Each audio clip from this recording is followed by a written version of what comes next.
اگلا سوال یہ کہ اہل بیت کون ہیں؟ بھائی نبی کریم السلام کا سارا گھرانہ اہل بیت ہے، نبی کریم صلی اللہ علیہ وسلم کے بچے، خاندان، یہ سارے اہل بیت ہیں۔ مزید یہ ہے کہ صحیح مسلم کے اندر آتا ہے کہ 4 خاندان اور بھی اہل بیت میں شامل ہیں، جس میں آل علی ہے، آل جعفر ہے، آل عقیل ہے، آل عباس ہے۔ تو نبی کریم صلی اللہ علیہ وسلم کے گھرانے کے ساتھ یہ جو 4 خاندان ہیں یا 4 آل ہیں، ان کو بھی شریعت نے اہل بیت قرار دیا ہے۔ اگلا سوال یہ ہے کیا نبی کریم صلی اللہ علیہ وسلم کی بیویاں بھی اہل بیت ہیں؟ بھائی بالکل ہیں۔ میں آپ سے پوچھتا ہوں کہ آپ اپنی بیویوں کو اپنے گھر کے افراد میں شامل نہیں کرتے؟ کوئی ہے آپ میں سے جو کہے کہ میری بیوی میرے گھر کا فرد نہیں، میرے اہل و عیال میں شامل نہیں؟ سب سے اول تو بیویاں ہی انسان کے اہل میں آتی ہیں۔ اور یہ بھی دیکھیں نا، نبی کریم علیہ السلام کی بیویاں، ان کو تو سب سے اول اللہ کے قرآن نے کہا یہ اہل بیت ہے۔ اب سورہ احزاب کی وہ جو آیات ہیں کہ اللہ پاک فرماتے ہیں یا نساء النبی، اے نبی کی بیویو، لستن کاحد من النساء، آپ دوسری عورتوں کی طرح نہیں ہیں۔ آپ جب کسی سے بات کرتی ہیں تو نرم لہجے میں بات نہ کریں، ہو سکتا ہے کہ کسی مریض دل کے اندر مرض پیدا ہو جائے۔ آگے مزید رب نے فرمایا کہ وَقَرْنَ فِي بُيُوتِكُنَّ، اے نبی کی بیویو آپ گھر میں رکی رہو۔ وَلَا تَبَرَّجْنَ تَبَرُّجَ الْجَاهِلِيَّةِ الْأُولَىٰ، جو جاہلیت کے زمانے کے زیب و زینت کے معاملات تھے وہ آپ اختیار نہ کریں۔ وَقِمْنَ الصَّلَاةَ، اے نبی کی بیویو نماز قائم کرو۔ وَآتِينَ الزَّكَاةَ، زکوٰۃ دیتی رہو۔ وَأَطِيعْنَ اللَّهَ وَرَسُولَهُ، اے نبی کی بیویو اللہ رسول کی اطاعت کرو۔ آگے کیا فرمایا؟ اِنَّمَا يُرِيدُ اللَّهُ، اللہ ارادہ کرتا ہے، لِيُذْهِبَ عَنْكُمُ الرِّجْسَ أَهْلَ الْبَيْتِ، اے اہل بیت کے افرادو اللہ پاک ارادہ کرتا ہے کہ تم سب کو پاک کر دے۔ يُطَهِّرْكُمْ تَطْهِيرًا، تمہیں پاک کر دے۔ وَاذْكُرْنَ مَا يُتْلَىٰ فِي بُيُوتِكُنَّ مِنْ آیَاتِ اللَّهِ وَالْحِکْمَةِ، اے نبی کی بیویو آپ گھروں کے اندر کلام اللہ پڑھو، گھروں کے اندر نبی کریم صلی اللہ علیہ وسلم کی حدیث کا، حکمت کا تذکرہ کرو۔ اب ان آیات میں دیکھو صراحت سے اللہ پاک نے نبی کریم صلی اللہ علیہ وسلم کی بیویوں کو اہل بیت میں شامل کرا دیا ہے۔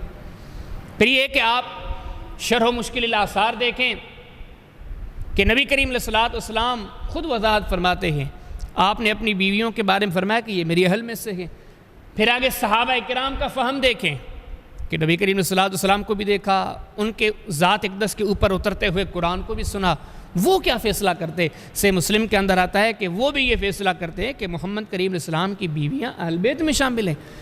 انسان کی عقل بھی یہ کہتی ہے، ہمارا معاشرہ بھی یہ کہتا ہے، پھر آگے قرآن بھی یہ کہتا ہے، پھر نبی کریم علیہ السلام کی حدیثیں بھی یہ کہتی ہیں، پھر نبی کریم علیہ السلام کے جو ساتھی تھے، اصحاب تھے، احباب تھے، اخیار تھے، وہ بھی یہ کہتے ہیں کہ نبی کریم علیہ السلام کی بیویاں تو اہل بیت میں۔ اچھا اگلا سوال ہے کہ اگر اتنے سارے لوگ اہل بیت ہیں اور پاک ہیں تو ہمارے ہاں صرف 5 تن کو پاک کیوں کہا جاتا ہے؟ یہ غلط فہمی ہے، ایسے نہیں ہونا چاہیے۔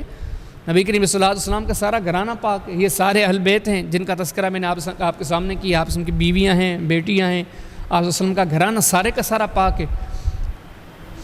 اب جو ان بعض لوگوں نے کہا کہ نہیں صرف 5 افراد پاک ہیں، تو یہ ان کی غلط فہمی ہے۔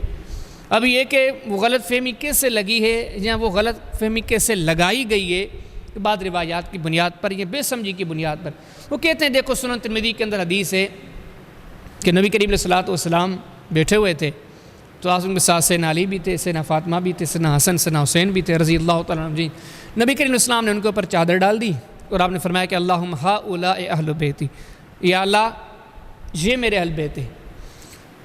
تو وہ لوگ کہتے ہیں دیکھو اس حدیث میں تو صرف ان 5 کا تذکرہ ہے، حالانکہ وہ اللہ کے بندے اس حدیث کی وضاحت دیکھیں جس سے میں نے آپ کے سامنے شرح و مشکل الآثار کا حوالہ ذکر کیا، وہاں پر آپ دیکھیں کہ اس حدیث کی وضاحت موجود ہے کہ نبی کریم صلی اللہ علیہ وسلم کی یہ اور بھی کئی جگہوں پر ہے۔ آپ صلی اللہ علیہ وسلم کے سامنے آپ کی اہلیہ سیدہ ام سلمہ بیٹھی تھی، وہ کہنے لگے اللہ کے رسول ہم یا میں، آپ نے فرمایا آپ تو ویسے ہی اہل بیت میں ہو۔ یہ جو لوگ کہتے ہیں کہ اس حدیث میں صرف 5 کا تذکرہ ہے وہ آدھی حدیث پڑھتے ہیں، حدیث کے اگلے کلمات پڑھیں تو نبی کریم علیہ الصلوۃ والسلام نے بیویوں کو بھی شامل کیا، سیدہ ام سلمہ کو آپ نے فرمایا کہ آپ تو ویسے ہی اہل بیت میں شامل ہیں۔ تو اس حدیث کی بنیاد پر غلطی لگتی ہے یا لگائی جاتی ہے، کہا جاتا ہے کہ نہیں صرف 5 اہل بیت ہیں۔ یا بعض لوگ کہتے ہیں کہ دیکھو وہ جو نبی کریم صلی اللہ علیہ وسلم نے مباہلہ کیا تھا اس مباہلے کے اندر صرف یہ 5 افراد تھے، باقی کوئی نہیں تھا۔ تو ہم انہیں کہتے ہیں اللہ کے بندو وہ جو مباہلہ ہوا تھا وہ تو اس بنیاد پر تھا کہ اس میں نبی کریم صلی اللہ علیہ وسلم نے اپنے صلبی خونی رشتوں کو اہمیت دی، خونی رشتوں کو نبی کریم صلی اللہ علیہ وسلم نے اہمیت دی، اس وجہ سے نبی کریم صلی اللہ علیہ وسلم ان 5 کو لے کر آئے، وگرنہ کوئی اور مقصد نہیں۔ اگر اور مقصد ہے جیسے آپ کہتے ہو تو پھر وہاں پر تو آل عباس بھی نہیں تھی، آل عقیل بھی نہیں تھی، وہاں پر تو آل جعفر بھی نہیں تھی۔ تو آپ بتاؤ، اگر اس حدیث سے مراد صرف یہ 5 ہیں، باقی نہیں ہیں، تو پھر آپ سیدنا عباس کی آل کو، سیدنا جعفر کی آل کو، ان کی آل کو کیسے، آپ ان کو اہل بیت مانتے ہو جو وہاں پر نہیں تھے، تو نبی کریم صلی اللہ علیہ وسلم کی بیویوں اور بیٹیوں کو کیوں نہیں مانتے؟ اچھا، پھر اگلی بات یہ بھی آپ کے سامنے ذکر کروں، پھر لوگ کہتے ہیں ٹھیک ہے اگر آپ خونی رشتوں کی بات کرتے ہو، ٹھیک ہے ہم نے مان لیا، خونی رشتوں کو بنیاد بنا کے نبی کریم صلی اللہ علیہ وسلم ان کو لے کر آئے، تو آپ اپنی دوسری بیٹیوں کو کیوں نہیں لے کر آئے؟ وہ بھائی اس کا آسان سا جواب یہ ہے کہ یہ تقریباً 9 ہجری کا واقعہ ہے، اس وقت نبی کریم صلی اللہ علیہ وسلم کی باقی بیٹیاں وفات پا چکی تھی۔ تو یہ جتنے باتیں ہیں یہ مغالطے ہیں، یا یہ جتنی باتیں ہیں بے سمجھی ہیں۔ ایک مومن کی نظر میں پورا قرآن کے تمام تر ذخیرہ حدیث کے تمام تر اقوال آثار ہیں، مومن ہمیشہ ان ساری باتوں کو سامنے رکھے پھر بات کرتا ہے۔ ایک حدیث کو سامنے رکھ کے سارے ذخیرے کو اسے نظر انداز کر کے قطع نظر کر کے فتویٰ دینا یا بات کرنا، یہ قطعاً اچھی بات نہیں۔ خلاصہ کلام یہ ہے کہ یہ سارے گھرانے اہل بیت ہیں، اگر ان میں سے کسی نے صرف 5 کو خاص کیا گئے، باقی کا انکار کیا ہے، تو وہ اس کی بے سمجھی ہے، بے علمی ہے۔ اس کو چاہیے کہ اپنی سمجھ بوجھ سے کام لے، علم حاصل کرے، گہرائی میں جائے، جب گہرائی میں جائے گا تو اس نتیجے پر پہنچے گا۔ اس گھرانے کے سارے فرد اہل بیت ہیں اور سارے فرد بڑے عظیم ہیں اور سارے ہی پاک ہیں۔